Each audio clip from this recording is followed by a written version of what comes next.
안녕하세요. 반갑습니다. 네, 어, 오늘도 우리들의 아름다운 삶, 네, 웰다잉에 대해서 잘 사는 것이 잘 죽는 것이다. 그래서 오늘 웰빙 이즈 웰다잉, 우리들의 아름다운 삶에 대해서 계속해서 한번 알아가 보도록 하겠습니다. 자, 우리 PPT 공유해서 함께 가보도록 하겠습니다.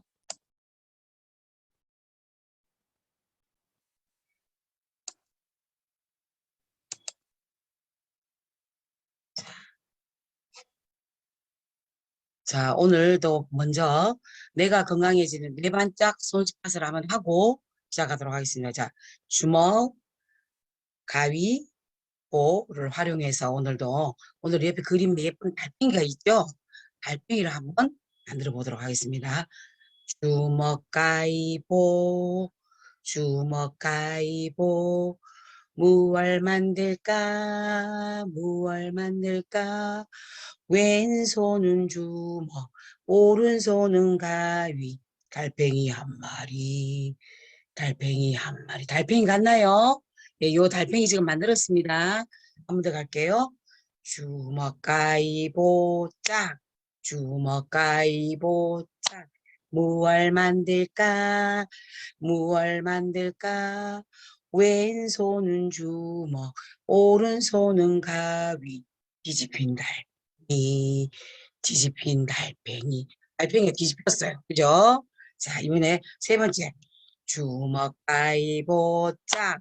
주먹 가위보 짝. 무얼 만들까? 무얼 만들까?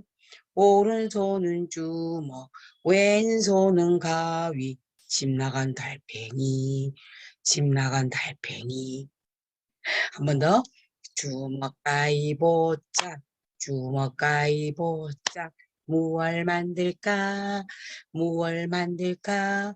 왼쪽도 보자기, 오른쪽도 보자기. 왜이타 달팽이, 왜이타 달팽이. 달팽이가 사춘기가 돼서 집을 나갔나 봐요. 집 나가서 할 게 뭐 있어요? 레스토랑 가서 웨이터를 하고 있네. 그래서 웨이터 달팽이 이렇게 해봤습니다.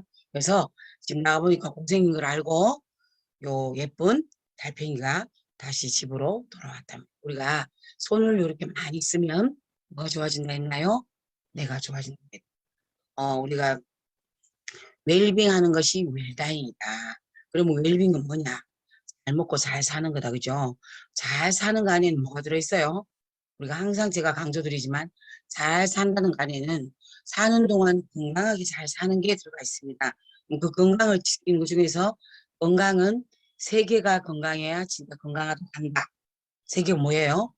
몸이 건강해야 되고 뇌가 건강해야 되고 마음이 건강. 그 세 가지 중에서 가장 중요한 걸 꼽으라고 하면 다 중요하지만 어떻게 보면 이제 뇌 건강이 가장 중요할 수도 있습니다. 그래서 뇌를 건강하게 하는 방법은 우리 몸에 있는 거를 세 가지를 많이 써라. 눈을 많이 쓰고 입을 많이 쓰고 발을 많이 쓰자 해서 이렇게 손스팟을 한번 해봤습니다. 내가 좀 반짝반짝 뛰어나시나요? 예. 자, 그러면 지금부터 공룡숙 강사가 하는 이야기가 아마 예, 쫑긋쫑긋 잘 들어줄 거예요. 오늘 우리가 우리들의 아름다운 삶, 웰빙이즈 웰다잉에서 할 게 뭐냐면 유언과 상속 부분입니다. 그죠? 아유, 이런 얘기를 하면 많은 분들이 이런 얘기 하시더라고요. 아이고, 나는 뭐 물려줄 재산도 별로 없고, 뭐 우리는 재산과 싸울 일도 없다. 예, 그래서 뭐 그런 거 몰라도 된다. 하시는데, 아닙니다. 실제로 재산이 많아야만 나중에, 부모님이 돌아가시고 난 다음에 분쟁이 일어나는 게 아니고요. 실제로 가족들이, 법원에 송사를 의뢰하는 그 금액이 얼마냐면 1억이랍니다. 1억. 1억 가지고 형제들끼리 송사를 벌이고 이렇게 한대요. 그러니까 내 죽고 나서 내 자식들이 돈도 얼마 되지 않는 거 가지고 서로 찢고 뽑고 싸우면 돌아가신 분 입장에서 어떻나요? 그 결코 좋은 모습이 아니죠. 그죠? 하고 내 눈 감고 나면 뭐 보이는 게 있나 상관없다? 그게 아니죠. 내가 죽고 나도 우리 집 아이들은 누구 집 자식이란 걸 남들이 다 알고 있다. 그죠? 아이고 저 건너 마을에 누구는 아이고 그래 죽었는데 자식들이 그놈의 재산을 가지고 싸우고 난리 났다더라. 이렇게 말이 나잖아요. 그죠? 그러니까 우리가 살아 계실 때 이런 거를 깔끔하게 해놓으면 절대로 자식들 입장에서도 좋고 나중에 자식들끼리 돈 1억 가지고 분쟁을 벌이는 일이 발생하지 않는다는 거예요. 그래서 우리가 웰다잉 하는 그 안에는 이 유언과 상속이 들어가 있습니다. 그래서 우리 한번 오늘 유언과 상속에 대해서 한번 알아보도록 하겠습니다. 자, 먼저 우리가 유언과 상속이라는 거죠. 유언은 뭐죠? 사람이 자기 사후에 일정한 법률 관계를 정하려는 생전에 최종적인 의사 표시가 뭐다? 유언이다, 유언. 그 유언에 의해서 뭐가요? 상속이 되는 거죠. 그래서 우리 유언해가지고 상속되는 걸 유언에 의한 상속이다 이렇게 얘기합니다. 그래서 우리가 살아있을 때 내가 죽고 난 뒤에 이런 법률적인 문제를 미리 해결하려고 해두는 게 뭐다? 바로 유언이고 그것이 유언에 의한 상속이다. 이랬습니다. 자, 우리 상속은 왜 해야 되는가? 상속의 필요성 한번 볼까요? 자, 이 세상에서 절대로 피할 수 없는 것이 죽음과 세금이다. 이래놨습니다. 우리 죽음도 태어나면 반드시 죽게 돼 있다. 그죠? 죽음도 마찬가지지만 세금도 어떤가요? 세금도 절대로 뭐 우리가 뭐 집을 하나 산다든지 뭐 하다못해 자동차를 사도 등록세, 취득세 꼭 내야 된다. 그죠? 그래서 이 세상에서 절대로 피할 수 없는 두 가지를 얘기하자면 죽음과 세금이라고. 그래서 누구나 우리 죽음을 다 맞이하게 되고 재산 상속은 이제 불가피한 거죠. 내가 남겨줄 게 아무것도 없으면 모르겠지만 하다못해 집이라도 하나 있을 경우에는 어때요? 아, 우리, 아이고, 내 집은 뭐 촌집, 저집, 시골에 조그만 집, 그거면 별 것도 없다. 하지만 아무리 시골이 집이라고 해도 몇천만 원은 가잖아요. 그죠? 그랬을 경우에 이걸 내가 미리 정하지 않으면 예전에는 우리가 어떤 게 있었냐면 주로 부모님을 모시고 사는 큰아들이 많이 집 같은 경우는 재산을 많이 받았어요. 그죠? 집을 많이 받았지만 지금은 큰아들이라고 해서 부모를 모신다든지 이런 경우가 많이 부족하잖아요. 그죠? 그리고 요즘은 예를 들어서 큰아들이 모시다가 돌아가시는데 우리 집이 한 시가가 한 뭐 공시시가가 예를 들면 뭐 한 1억 5천 한다. 그걸 만약에 아들이 2명 있는데 큰아들이 모시고 살았다고 해서 그걸 가져간다면 그거를 보고 있는 동생들이 있는 반면에 그걸 보고 있지 않더라는 거죠. 어떻게 해요? 그쪽으로 초청을 걸어요. 근데 법으로 가면 어떻게 됩니까? 아무리 큰아들이 부모님을 모시고 살았다 하더라도 만약에 어머니가 살아 계셨다든지 살아 계시고 그 다음에 형제가 2명 살아 계시면 어떻게 돼요? 2분의 1은 어머니한테 갑니다. 나머지 2분의 1은 누가요? 큰아들과 작은아들이 동등하게 갈라야 됩니다. 50% 50%씩 그게 법이에요. 그래서 만일에 나는 우리 아들이 큰아들이 나를 잘 묵혀주고 살아서 나한테 참 효도도 많이 하고 우리 며느리도 참 고생 많이 했다. 그래서 나는 내가 죽고 나면 이 집을 누구에게 우리 아들에게 큰아들에게 주고 싶다면 그걸 미리 유언으로 만들어 놓으셔야 돼요. 그죠?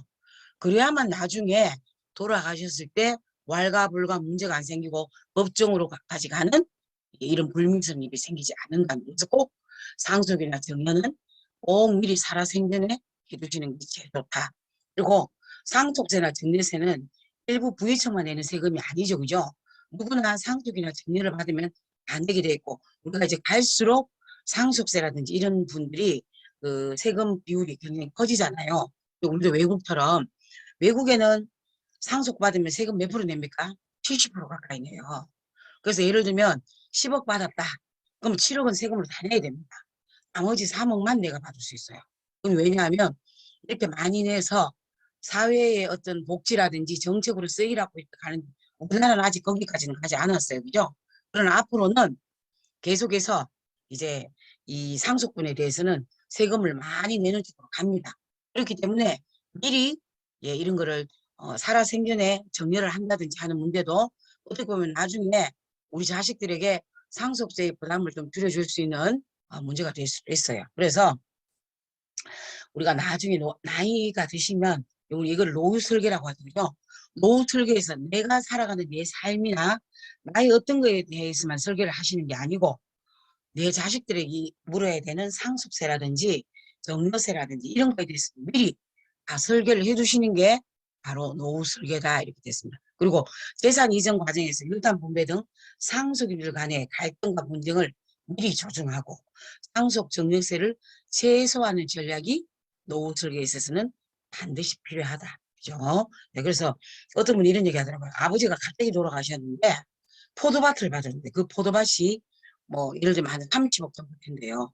가치로 30억 정도인데 그거를 세금을 우리도 아마 30억 정도의 그 재산을 갑자기 아버지로부터 물려받게 되면 뭐 물론 이제 거기서 뭐 공개할 부분 다 하겠지만 어쨌든 그냥 30억이 오롯이 다 이제 는다고 하면 여기에서 아마 세금을 한 9억 가까이 내야 됩니다. 그죠? 9억 8억. 근데 이분이 갑자기 땅은 받았는데 9억이라는 상속세를 내야 되는데 없다는 거예요. 그럼 어떻게 돼요? 바로 땅 팔아야 되지. 그죠? 그래서 어쩔 수 없이 그 땅을 내놨는데 이 세금을 내기 위해서 원래는 30억을 다 받아야 되는데 급하게 팔아야 되니까 30억 못 받는 거예요. 그래서 한 20 얼마밖에 못 받았다는 얘기를 제가 주위에부터 들은 얘기가 이게 뭐예요? 미리 부모님이 이거를 정리를 잘 했으면 그죠? 예, 이렇게 갑자기 싼 가격으로 땅을 팔아야 되는 일이 생기지 않더라는 거예요. 그리고 자식들끼리 이거 가지고 또 싸울 일이 통사를 하고 이런 일이 안 생기는. 그래서 반드시 상속 및 정례 설계는 우리가 나이가 들면 꼭 해야 되는 거다. 그죠? 여기 한번 보세요. 각종 뉴스는 어떤 분들이 이런 얘기 하시죠. 아이고 우리 아들은 너무 착해가지고 절대로 그럴 일이 없다. 그럴까요 과연? 돈 앞에 장사가 없다 했습니다. 그리고 내가 봤을 때는 우리 아들이 굉장히 착한 것 같지만 우리 아이들이 부모님 돌아가시고 나면 모릅니다. 그래서 여기도 한번 보세요. 형제 엽총 살인 사건. 뭐 때문에? 3억 때문에 예, 이 동생이 형과 형수를 살해하기 위해서 엽총을 가져가서 쏜 거예요. 근데 돈 얼마? 3억 때문에 3억.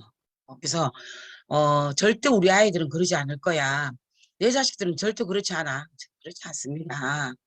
부모님 돌아가시면 돈 앞에서 형제끼리 그렇게 우애좋게 아이고 네가 해라. 왜 그래 형님이 부모님 잘못이니까 형님이 그 집 다 가지셔. 저는 됐습니다. 이를 아우가 과연 요즘 세상에 얼마나 있겠냐는 거죠. 그죠? 그래서 절대 그렇지 않다. 여기도 아무튼 재산 상속에 불만을 가지고 아버지를 살해하려던 폐륜 남매가 그래서 우리 우스갯소리 이런 얘기 했더라고요. 돈이 많으면 살아생전에 자식들이 자꾸 달라고 오잖아요. 그죠? 그래서 자식들한테 살아생전에 안 주면 쫄리가지고 예. 그 다음에 또 살아생전에 잘 안 주면 또 어딘데요? 맞아 죽고 이렇답니다. 그래서 그 어른들이 이제 우스갯소리로 그런 얘기를 하시는 거죠. 10대 조카들이 상속받은 누나 유산을 수억을 가르치고 폭행 협박까지 됐다. 그러니까 이 우리가 돈이라는 이 물질 앞에서 과연 초연할 수 있는 사람이 얼마 있냐 그죠? 결국은 이 재산 상속이나 정리를 제대로 하지 않았기 때문에 이것 때문에 결국은 형제나 이 피를 나눈 혈족들이 서로 죽이고 예, 하는 이런 일들이 생기고 아니면 송사에서 또 제가 아는 어떤 집에는 이제 송사를 하고 나니까 다음부터 형제간에 의절했어요. 의절. 아버지 제사에도 안 와요. 안 오고 남보다 더 못하게 지내더라고요. 그게 뭐냐? 살아생전에 정려와 상속 설계를 제대로 하지 않았기 때문에 결국은 그 피해가 누구에게 간 거예요? 결국은 우리 자식들에게 간 겁니다.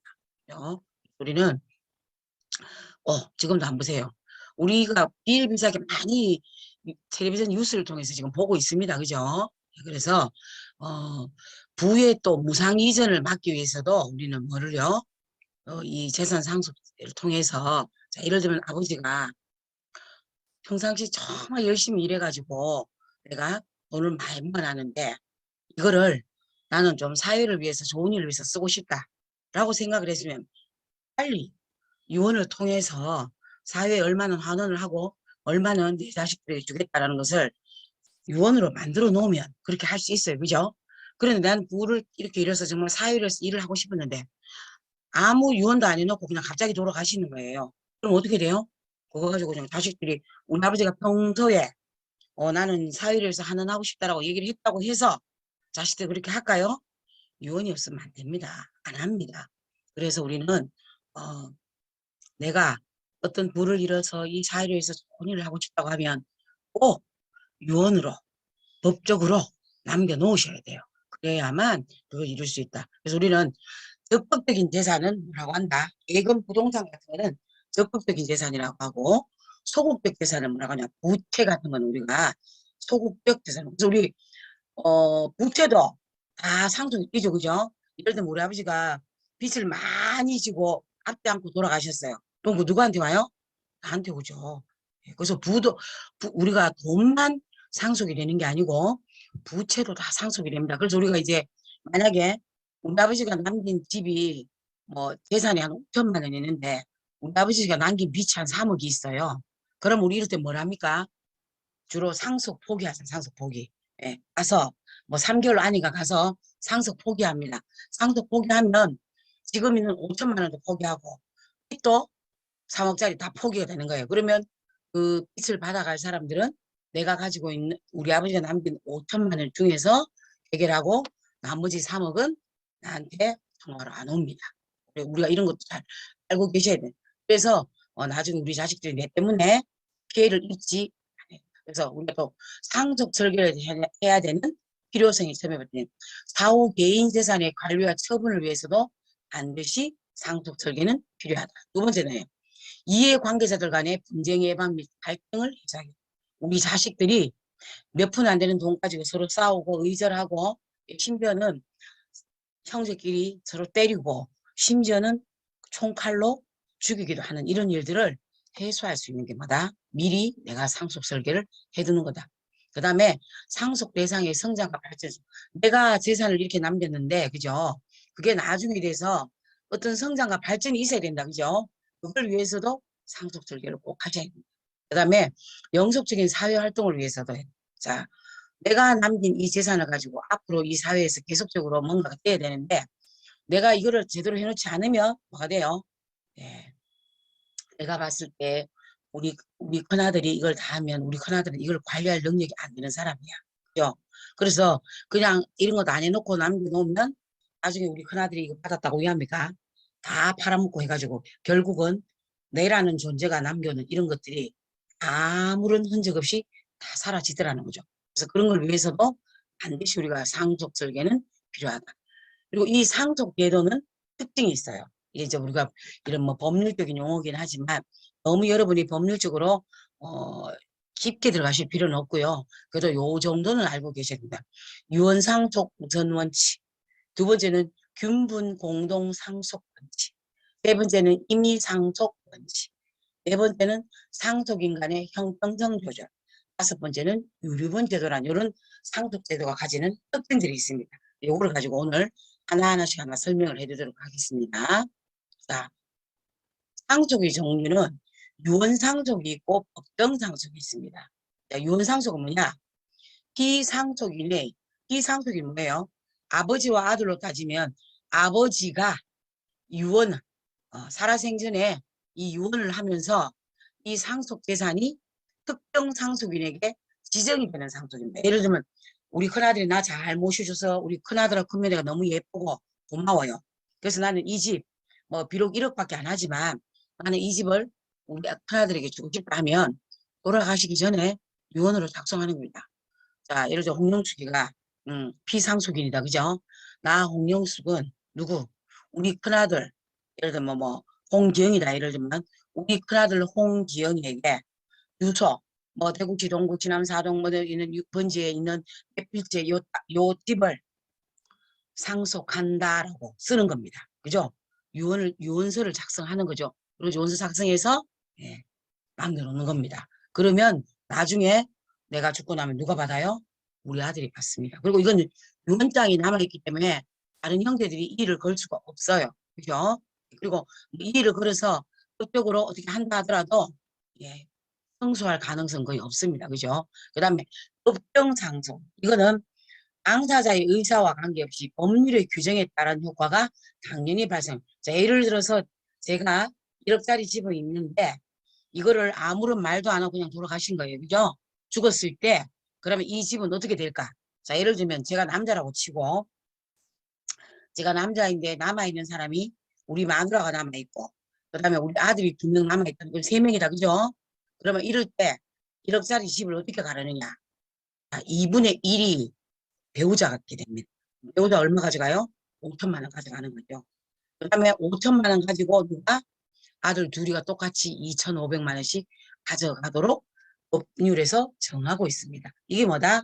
법정 상속이다. 그래서 상속의 종류는 유언으로 남겼느냐 아니면 유언 안 남기고 그냥 돌아가시면 법에서 알아서 상속분이 결정되느냐 이 두 가지가 되겠죠. 그죠? 그 다음에 우리가 현행 상속 재료 특징을 봤더니 유언 상속 우선 원칙이다. 자, 유언이 있으면 이 유언이 법률적인 상속보다 우선한다는 겁니다. 그래서 유언 상속이 우선하고 법정 상속은 유언이 없을 경우에만 2차적 보증적으로 적용이 된다. 우리는 유언이 우선이라는 거죠. 그래서 유언 상속 우선 원칙. 두 번째는 균분 공동 상속 원칙입니다. 법정 상속에서 공동 상속인은 균등으로 공동 상속. 균등하다는 말 똑같이라 이 말입니다. 그죠? 그래서 아들이 예전에는 어땠어요? 예전에는 아들이 1이라면 딸은 0.5고 막 이렇게 됐었어요. 근데 지금은 어때요? 그렇지 않아요. 아들, 딸 공이 똑같습니다. 균등하게 받아요. 그죠? 단, 피상속인의 누가? 홍영숙이 재산을 지금 얘기하는 거예요. 홍영숙이가 죽었을 때 홍영숙이의 배우자의 상속분은 다른 공동상속인의 상속분에 다시 5화를 가산한다 이렇게 되죠. 그래서 좀 편하게 얘기하면 자, 우리 균분 공동상속 원칙에서는 내가 1억을 남기고 죽으면 내 와이프는 5천만 원 가져가고 내 아들 둘이는 얼마씩요? 2,500씩 가져간다. 그냥 간단하게 얘기하면 이렇습니다. 이게 뭐다? 균분 공동상속 원칙이다. 그 다음에 임의상속 원칙도 있다.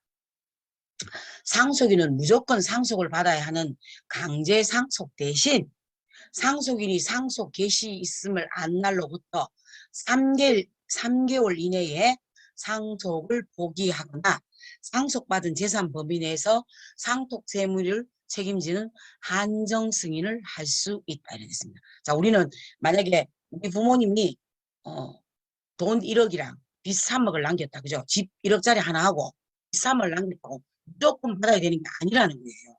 자, 내가 1억 한돈에서 빚을 갚겠다고 하는 게 뭐예요? 한정 승인입니다. 그죠? 아니다. 나는 내가 뭐 1억 한돈에서 빚 갚고 이런 것도 필요 없고 무조건 나는 상속 포기한다. 몇 개월이네? 상속을 받는다는 걸 안 날로부터 3개월 이내입니다. 만약에 이것도 3개월이 지나면 효력이 발생 안 해요. 그래서 이걸 잘 아셔야 돼요. 만약에 우리 아버지가 집은 1억짜리 하나 남겼는데 알고 봤더니 막 여기서도 빚쟁이가 나오고 저기서도 빚쟁이가 나오고 막 아버지가 쓰는 세무 계약서부터 시작해서 아니면 금융권에서 돌아가셨다고 하니까 금융권에 융자가 3억 있다 막 이런 식으로 들어오는 거예요. 그래서 내가 받을 유산보다 내가 물려받는 채무가 더 많다. 그럼 어떻게 해야 돼요? 상속 포기를 해야 됩니다. 뭐를? 안날로부터 3개월 안에. 그러니까 우리 알았다는 거는 우리 아버지 돌아가시고 나서 이 상속이 된다는 건 우리 알죠? 당연히. 그죠? 예, 안날로부터 3개월 이내에. 근데 이제 이런 케이스가 있을 수 있겠죠. 아들이 청소년기에 막 사춘기라 가지고 집을 나가버린 거예요. 집을 나가서 가족들과 연락이 안 되고 있었어요. 그러다가 아버지가 돌아가시고 한 2년 후에 아버지가 돌아가신 걸 알고 찾아왔어요. 그죠? 이런 때는 언제가 안 날려줄까요? 예. 2년 후에 찾아왔지만 2년 후에 알았어. 그죠? 그럼 요때부터 3개월입니다. 이 사람 무조건 아버지 돌아가시고 3개월이 아니고 나는 몰랐잖아요. 그죠? 안 날로부터 상속 개시 있음을 안 날로부터 3개월 이내이기 때문에 2년 후에 왔으면 요 왔는 날로부터 시작해서 언제까지? 3개월 안에 상속 포기를 하면 됩니다. 이게 뭐냐면 임의상속. 무조건 그러면 막 예를 들어서 내가 진 빚도 아닌데 아버지가 진 10억의 빚을 아들이 다 받아야 된다고 한다면 이 아들이 10억 빚을 어떻게 갚아요? 그죠? 그러니까 이걸 어떻게 해야 된다? 안날로부터 3개월 이내에 상속 포기를 하셔야 돼. 이게 바로 임의상속 원칙이다. 그 다음에 상속인은 무조건 상승을 요건 지금 했는데 그죠? 무조건 상속을 받아야 하는 강제 상속 대신 상속인이 상속 개시 있음을 안 날로부터 3개월 안에 상속을 포기하거나 상속받은 재산 범위 내에서 상속 채무를 책임지는 한정 승인을 할 수 있다. 우리 아버지 빚이 3억이지만 내가 받은 거는 1억이란 말이에요. 그죠? 그러면 나는 요 1억 안에서 우리 아버지 빚을 갚겠다라고 하는 게 뭐냐면 한정돼 있다는 거, 한정. 1억이라고 한정이 돼 있다는 거죠. 1억 안에서 나는 아버지 빚을 갚겠다라고 하는 게 뭐냐면 한정승인입니다. 근데 이제 막 이렇게 하면 여러 가지가 복잡하니까 사람들 거의 대부분 제 주위에도 보면 뭘 하느냐 하면 가서 상속 포기를 많이 하더라고요. 그죠? 그래서 상속 포기를 하게 되면 어떻게 되는 거죠? 네, 그 빚을 내가 안 갚아도 됩니다. 그죠? 그 다음에 유류분 제도라는 것도 있어요. 유류분 제도는 뭐냐? 유언 자유의 원칙과 유언 상속 우선 원칙에 따른 재산 상속 결정으로 비상속인의 무제한적인 유언 자유에 따른 유족들의 생활 보장이 이루어지지 않게 되는 폐해를 방지하기 위하여 민법상의 법정 상속인들에게 유분유권을 인정하는 제도, 최소재산 보장. 자, 이게 어떤 게냐면 예를 들면 아버지 재산 한 10억 정도 있는데 평소에 아들들이 별로 아버지한테 잘하지 않았어요. 굉장히 불효자들이라. 그래서 아버지가 너무 괘씸한 거예요. 그죠? 네, 이놈들. 내가 죽고 나면 너희들한테 이런 짤을 한번 안 남기리라. 이렇게 생각을 하고 어떻게 해요? 어느 대학에다가 10억을 다 기부해버립니다. 유언장을 그렇게 쓰는 거예요. 유언장은 나는 뭐 영남대학에다가 10억을 기부하겠습니다라고 이렇게 해버리는 거예요. 그렇게 되면 자 자식들이 뭐 재산이 많고 잘 살면 괜찮은데 나는 지금 우리 아버지 재산을 좀 받아야 살 수 있는데 살 수가 없는 거예요. 그러면 이때 법원에다가 예, 이거 신청을 합니다. 그러면 법원에서 딱 심사를 다 해가지고 다 해보고 아 10억을 갖다가 다 영남대교로 다 기부하는 거는 남아있는 자식들이 살아가는데 너무 곤란을 겪겠구나 라고 하면 자식들에게 얼마간을 보장을 해줍니다. 이게 뭐냐면 유분제도예요. 그래서 실제로 우리 뭐 그런 것도 있었어요. 그죠? 지금 뒤에 나가면 저희가 이제 실제로 그 법률 소송을 해서 나와 있는 실사례를 말씀을 드릴 거예요. 그래서 뭐 진짜로 부모님이 대학에다가 자기 그 많은 재산을 다 기부를 했어요. 했는데 자식들이 그거 인정을 안 했어요. 거기다가 또 중요한 건 뭐냐면 우리가 이제 유언을 한다든지 하면 거기 양식이 다 있어요. 양식에 따라서 다 하셔야 돼요. 내가 진짜로 내 재산이 50억 있는데 40억은 대학에다 기부하고 10억만 우리 자식들에게 남기고 싶다고 하면 그 양식에 따라서 예를 들면 주소라든지 주민번호라든지 그다음에 이 피상속인의 날인이라든지 그죠? 도장이라든지 이런 게 없으면 나중에 그걸로 해서 문제가 될 수 있습니다. 실제로 어떤 분이 대학에다가 다 기부를 하셨는데 자식들이 소송을 걸었어요. 소송을 했는데 누가 이겼나? 자식들이 이겼습니다. 왜? 거기에 정해진 룰대로 뭘 제대로 안 했던 거예요. 그래서 나는 좋은 뜻으로 사회에 기부하고 싶었지만 결국은 그게 그 고인의 뜻대로 되지 않았다는 겁니다. 그래서 진짜 나는 이 사회를 위해서 좋은 일 하고 싶다 하면 어떻게 돼요? 사전에 내가 돌아가시기 전에 사전에 사회를 위해서 기부하시는 것도 아주 좋은 방법이고요. 아니면 내 사후에 나도 기부를 잘 하시려 하면 이런 원칙에 따라서 법적인 어떤 하자가 없는 그런 유언장을 작성을 하셔야 돼요. 그래야만 진짜로 내가 남기고 싶은 거를 제대로 남길 수가 있어. 그리고 우리가 상속 절차를 봤더니 자 여기 우리 아버지가 돌아가셨어요. 그죠? 근데 아버지가 돌아가시고 나니까 유언장이 있더라는 거죠. 그러면 요 유언장대로 예스. 유언장이 있으면 유언장이 있다 하면 유언을 확인하고 집행하고 그리고 거기에 따라서 뭐라는 거예요? 세금을 납부하고 등담을 됩니다. 그런데 만약에 유언장이 없다. 노. 그죠? 유언장이 없다 하면 어떻게 될까요? 상속인 및 상속분을 결정해야 됩니다. 그죠? 근데 요 이제 상속인 및 상속분을 결정하는 거에 이제 그 뒤에 보면 법정 상속인의 순위라는 게 있어요. 순위. 자, 1순위 직계 비속 플러스 배우자입니다. 직계 비속이란 뭐예요? 내가 낳는 아들, 내가 낳는 우리 아들, 우리 딸, 이 직계 비속이죠. 그다음에 만약 우리 아들, 딸이 없으면 뭐예요? 그다음 그 밑에 손자가 손자. 그죠? 직계 비속이 없으면 2순위에 직계 존속으로 가죠. 우리 아들 다음에 우리 아들이 낳는 누구요? 손자한테 가게 되는 거죠. 1순위는 어쨌든 내가 낳는 아들, 딸 플러스 배우자. 그리고 배우자는 항상 상속, 어떤 경우에도 항상 상속이 된다. 이순위, 직계 비속이 없어. 그럼 누가? 손자. 예. 손자 플러스 배우자가. 우리 그럴 경우 있죠. 아들이 한 명밖에 없었는데 아들이 뭐 내보다 먼저 죽을 경우도 있잖아요. 그죠? 예, 만약에 아들이 내보다 먼저 사망을 했다 하면 그 아들이 낳는 아이가 있겠죠. 그게 손자가 되거나 손녀가 되겠죠. 손자와 배우자가 있어요. 그 다음에 직계 비속도 없고 직계 존속도 없고 배우자도 없어. 예, 그렇게 돌아가실 수 있다. 그죠? 그럴 때 누가 되냐면 형제 자매가 됩니다. 내 형제 자매. 내 여동생, 내 오빠 뭐 이렇게 되는 거죠. 그죠? 그 다음에 형제 자매도 없어. 형제 자매도 없어. 1순위도 없고 2순위도 없고 3순위도 없다.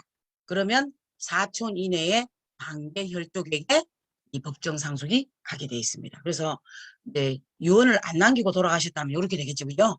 요 순위에 의해서 상속이 되게 돼 있습니다. 오늘은 우리가 웰다잉 중에서 우리들의 아름다운 삶, 웰빙이즈 웰다잉 중에서 유언과 상속에 관한 부분에 대해서 한번 알아봤습니다. 다소 빡빡한 부분이 있지만 또 여러분들이 꼭 알아두셔야 될 부분이기 때문에 다음 시간에도 이어서 계속 유언과 상속분에 대해서 한번 알아보도록 하겠습니다. 긴 시간 동안 경청해 주셔서 감사드립니다. 감사합니다.